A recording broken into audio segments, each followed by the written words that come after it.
Was Lynda Moore a victim of the Connecticut River Valley killer? Her name has been connected to this series for decades.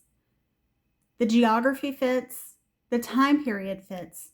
Some aspects of the crime bear disturbing similarities to the other cases we've been examining. But there's a problem. Lynda's case doesn't fit neatly into the pattern. And before we decide whether it belongs there at all, we need to talk about Lynda. Because she was much more than another name associated with an unidentified killer.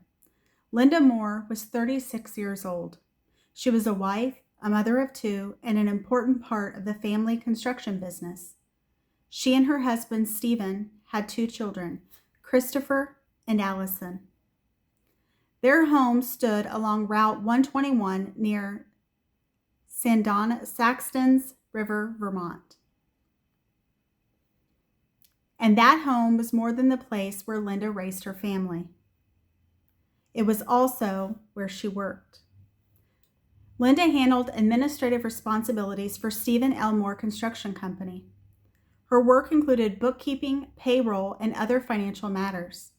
She dealt with suppliers and prospective customers, interviewed job applicants, ran business errands, and answered people who came looking for Stephen.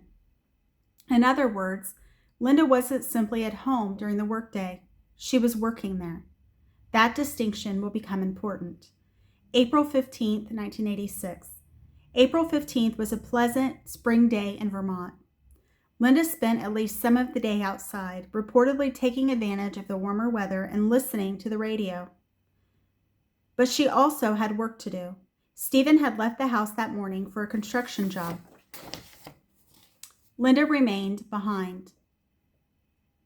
She was expecting that a salesman might stop at the house looking for Stephen, and she could direct him to the appropriate job site. Other people reportedly came by the property that day as well. This was Lynda's home. But during business hours, an unfamiliar person approaching it wouldn't necessarily have been unusual. And then there was another visitor, or at least someone witnesses noticed nearby. Around 12:40 that afternoon, witnesses reportedly saw a young man in the vicinity of the Moore property.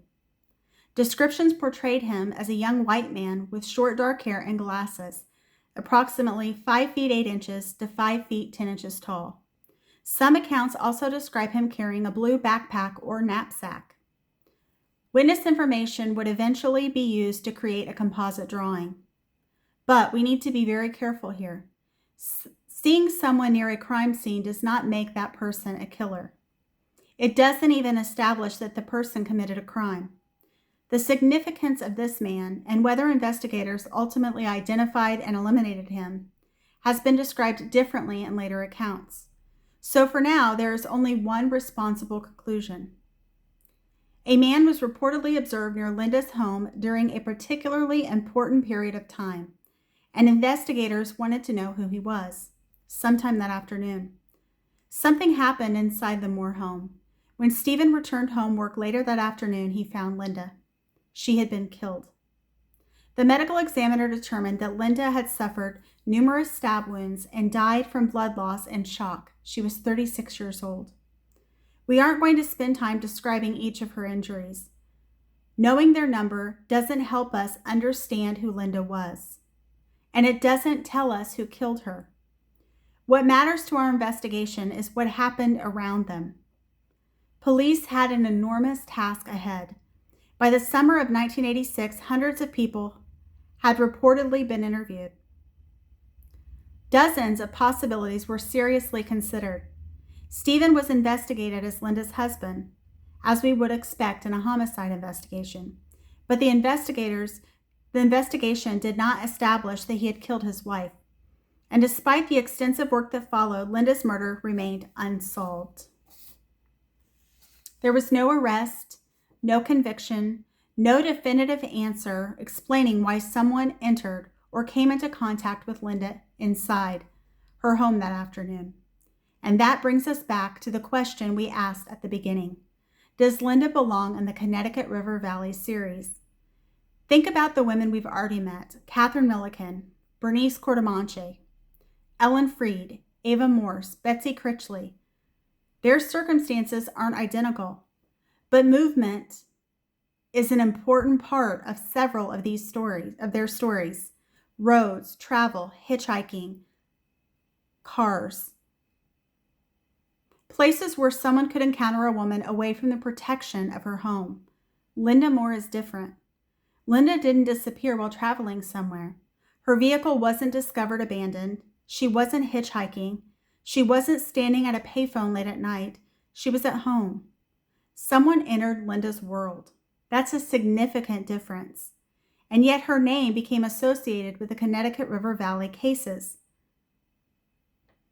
The timing was close. The geography overlapped with the broader area in which these crimes occurred. And Lynda was killed in a violent stabbing attack, a characteristic that appears in several cases associated with a suspected Connecticut River Valley killer. But similarities are not proof of a common offender. Neither are geography and chronology. If one person committed these crimes, Lynda's murder raises an important question. Why did the circumstances change? Perhaps the offender changed his behavior. Perhaps an opportunity presented itself. Perhaps the killer had some reason to approach Lynda's house. Perhaps Lynda encountered someone through the construction business, or perhaps we're asking the wrong question entirely. Because there is another possibility that deserves exactly as much consideration. Maybe the person who killed Lynda Moore had nothing to do with the person or people responsible for the other Connecticut River Valley cases. We don't know. And saying that isn't a weakness in this story, it's the truth. 40 years without an answer. There is something particularly unsettling about Lynda's case that has nothing to do with serial killers. Her home was where she raised Christopher and Allison. It was where she worked. It was where she answered calls and handled the books for her family business. It was where she could sit outside with the radio on a pleasant spring afternoon.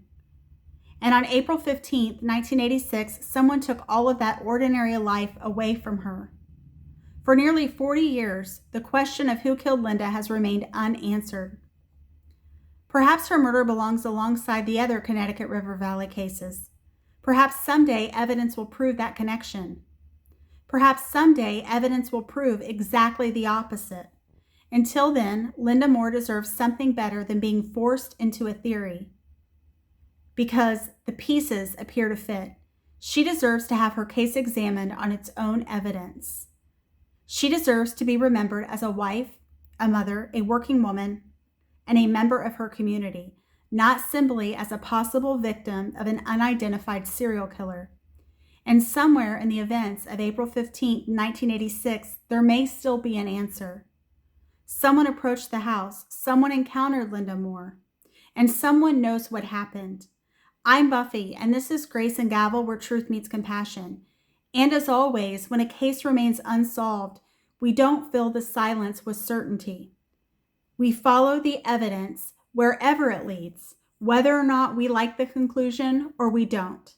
But honesty is a big thing, and it is important to not fill in gaps that have no reason to be filled in by actual proof and evidence, which are extremely important, especially in a legal podcast, and especially if there were some sort of case to be filed on someone.